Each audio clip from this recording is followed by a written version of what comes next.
오늘 성경 본문은 41절부터 71절까지인데 너무 길어서 줄였습니다. 예수님께서는 사람들에게 나는 하늘에서 내려온 생명의 떡이다 라고 말씀하셨습니다. 그러자 유대인들은 우리가 그의 부모를 아는데 어찌하여 그가 하늘로서 내려왔다고 하냐며 수근거렸습니다. 그런 그들에게 예수님은 이렇게 말씀하셨습니다. 자기가 하늘로서 내려온 떡이라 하심으로 유대인들이 예수께 대하여 수군거리어 가로되 이는 요셉의 아들 예수가 아니냐? 그 부모를 우리가 아는데 제가 지금 어찌하여 하늘로서 내려왔다 하느냐? 예수께서 대답하여 가라사대 너희는 서로 수군거리지 말라. 나를 보내신 아버지께서 이끌지 아니하면 아무라도 내게 올 수 없으니 오는 그를 내가 마지막 날에 다시 살리리라. 선지자의 글에 저희가 다 하나님의 가르치심을 받으리라. 기록되었은즉 아버지께 듣고 배운 사람마다 내게로 오느니라. 이는 아버지를 본 자가 있다는 것이 아니라 오직 하나님에게서 온 자만 아버지를 보았느니라. 진실로 진실로 너에게 이르노니 믿는 자는 영생을 가졌나니 내가 곧 생명의 떡이로다. 너희 조상들은 광야에서 만나를 먹었어도 죽었거니와 이는 하늘로서 내려오는 떡이니 사람으로 하여금 먹고 죽지 아니하게 하는 것이니라. 나는 하늘로서 내려온 산떡이니 사람이 이 떡을 먹으면 영생하리라. 나의 줄 떡은 곧 세상의 생명을 위한 내 살이로라 하시니라 하셨습니다. 그러자 유대인들은 이게 말이 되냐며 서로가 논쟁하였습니다. 그런 그들에게 예수님께서 또 이렇게 말씀하셨습니다. 이러므로 유대인들이 서로 다투어 가로되 이 사람이 어찌 능히 제 살을 우리에게 주어 먹게 하겠느냐.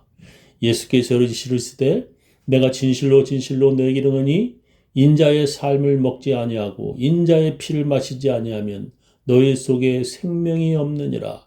내 살을 먹고 내 피를 마시는 자는 영생을 가졌고 마지막 날에 내가 그를 다시 살리리니 내 살은 참된 양식이요 내 피는 참된 음료로다. 내 살을 먹고 내 피를 마시는 자는 내 안에 거하고 나도 그 안에 거하나니 살아계신 아버지께서 나를 보내심에 내가 아버지로 인하여 사는 것 같이 나를 먹는 그 사람도 나를 인하여 살리라. 이것은 하늘로서 내려온 떡이니 조상들이 먹고도 죽은 그것과 같지 아니하여 이 떡을 먹는 자는 영원히 살리라 하셨습니다. 내 살을 먹고 내 피를 마시는 자는 영생을 가졌고 마지막 날에 내가 그를 살릴 것이라 예수님께서 말씀하셨습니다.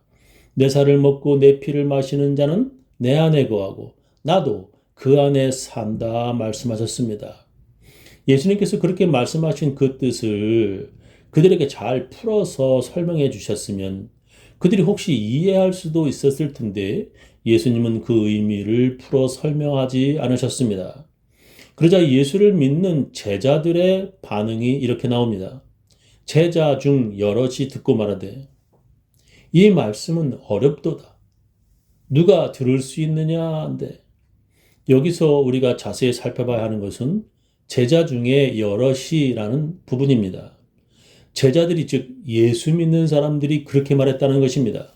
그리고 또 한 명이 아니라 여럿이라는 것입니다. 제자들이 그렇게 말하자 예수님께서는 그들에게 이렇게 말씀하셨습니다. 제자 중 여럿이 듣고 말하되 이 말씀은 어렵도다. 누가 들을 수 있느냐 한데 예수께서 스스로 제자들이 이 말씀에 대하여 수군거리는 줄 아시고 가라사대 이 말이 너희에게 걸림이 되느냐? 그러면 너희가 인자의 이전이 있던 곳으로 올라가는 것을 볼 것 같으면 어찌하려느냐? 살리는 것은 영이니 육은 무익하니라.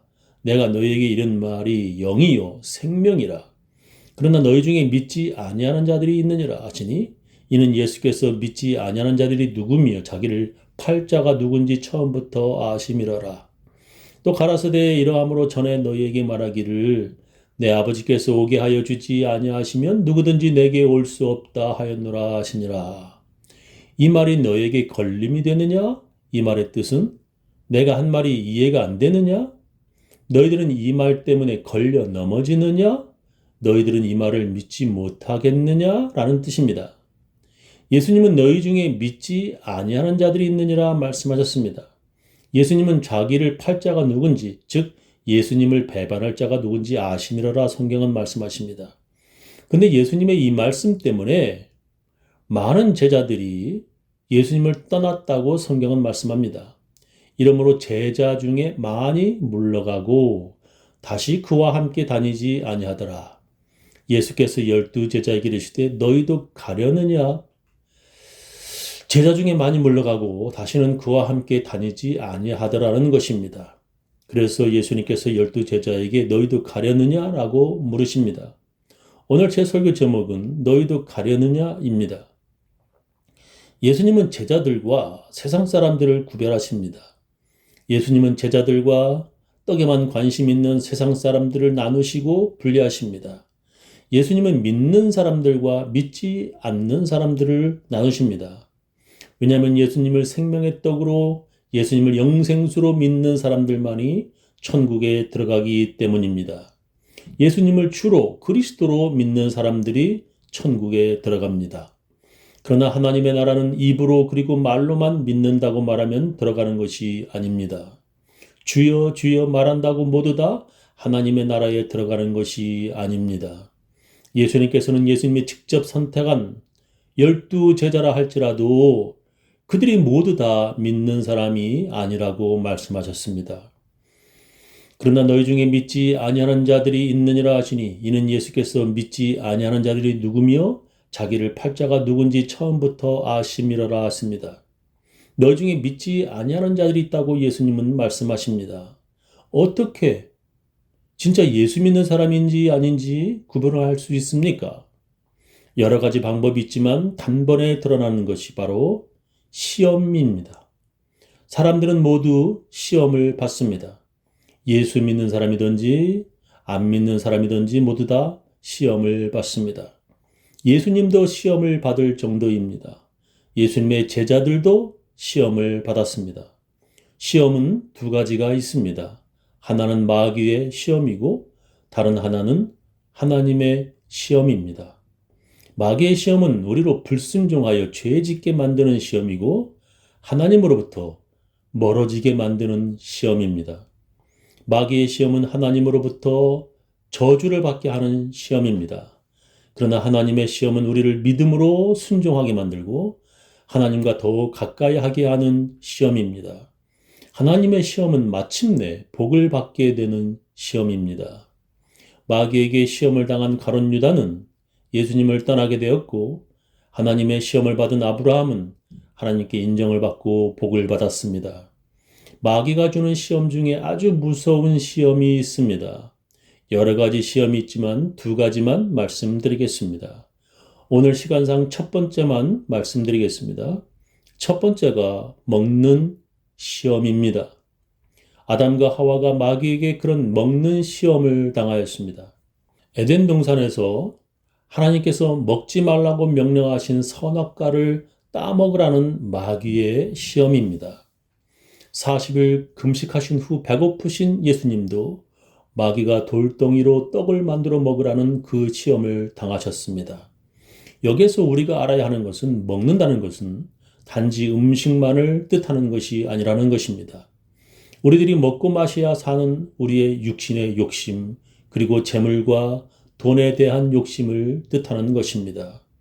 예수님의 제자 가룟 유다도 그런 재물과 돈 욕심에 마귀 시험에 넘어갔습니다. 예수님께 오병이어의 기적으로 떡을 먹어본 사람들도 그 시험을 당하였습니다. 예수님께서 그들에게 나를 찾는 까닭이 바로 떡을 먹고 배부른 까닭이로다 하셨습니다. 대부분 한국 교회는 예배드린 후에 교인들이 함께 모여 음식을 나누어 먹습니다. 그런데 그런 친교 시간에 마귀에 시험되는 사람들이 있습니다. 옆 사람과 이야기 나누다가 삐져서 숟갈 내려놓고 휑하니 친교 자리를 떠나는 사람들이 있습니다. 어떤 사람은 교인들과 함께 나누어 먹겠다고 국을 들통에 담아왔다가 모두 다시 가져가는 사람들이 있습니다. 다른 교인과 싸우고 벌써 테이블에 퍼다 놓은 국사발들을 모두 자기 들통에 다시 담아 교회를 떠나는 사람들을 저는 보았습니다. 그런 사람들은 가룟 유다와 같은 사람입니다. 예수님과 성만찬을 하다가 가룟 유다는 예수님의 말씀 때문에 숟갈 놓고 떠나갔습니다. 요한복음 13장 21절 이하에 보면 가룟 유다는 예수님이 제자 중 하나가 나를 배신할 것이라는 말을 듣고 예수님을 떠났습니다. 예수님은 차라리 세상에 태어나지 않는 것이 가룟 유다 자신에게 더 나았을 것이라고까지 말씀하셨습니다. 어떤 사람은 차라리 친교 자리에 남지 말고 그냥 집에 가는 것이 더 나을 뻔한 사람도 있습니다. 친교 중에 시험 들어서 교회를 떠나는 사람들은 차라리 친교하지 말고 그냥 집으로 가는 것이 더 나을 뻔한 것입니다. 그런 가룟 유다 같은 사람들에게는 친교의 자리가 곧 영원한 죽음의 자리가 되는 것입니다. 사랑의 자리가 미움의 자리가 되는 것입니다. 친교에 참여하는 것은 용서하겠다는 마음과 사랑하겠다는 마음을 가지고 참석하여야 합니다. 그렇게 하지 않으려면 그런 사람은 집에서 혼자 먹는 것이 더 나은 사람입니다. 고린도전서를 보면 그 교회에 그런 사람들이 있었습니다. 사도 바울은 그런 자들에게 너희들에게 먹고 마실 집이 없느냐라고까지 말씀하십니다. 친교가 어떤 교인들에게는 해로움이 되는 것입니다. 저는 우리 교인들 모두 마귀의 시험을 이기고 교회 안에서 서로 사랑하며 살아가시기를 예수님의 이름으로 축원합니다.